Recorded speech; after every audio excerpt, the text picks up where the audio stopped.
Kama ningekuambia hakuna mstari wowote katika Biblia unaosema badilisheni Sabato mwabudu Jumapili, ungeamini? Au ungeniambia nina makosa? Kabla huja comment, tuone tukachunguze maandiko pamoja. Swali ambalo limejadiliwa kwa karne nyingi ni hili: kwa nini Wakristo wengi kuabudu siku ya Jumapili badala ya Sabato? Je, Biblia inasemaje?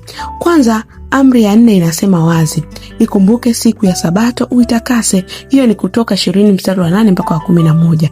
Pia Yesu alisema, msizani ya kuwa nalikuja kuitangua Torati bali kuitimiliza. Hiyo ni Mathayo 5:17 mpaka 19. Na baada ya kufufuka tunawaona mitume wakiendelea kuingia masinagogi siku ya Sabato kufundisha.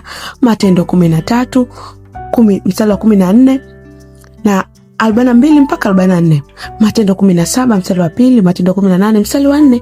Kwa upande mwingine, wapo wanaotaja maandiko kama Matendo 20 mstari wa 7 ambapo wanafunzi walikusanyika siku ya kwanza ya juma. Wakorintho wa kwanza 16 mstari wa 2, Paulo aliagiza kila mtu kuweka akiba siku ya kwanza ya juma.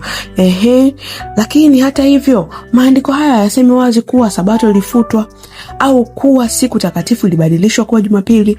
Ndio maana baadhi ya Wakristo wengi huamini kuwa Sabato ni siku ya 7 bado ndio siku ambayo Mungu aliitakasa.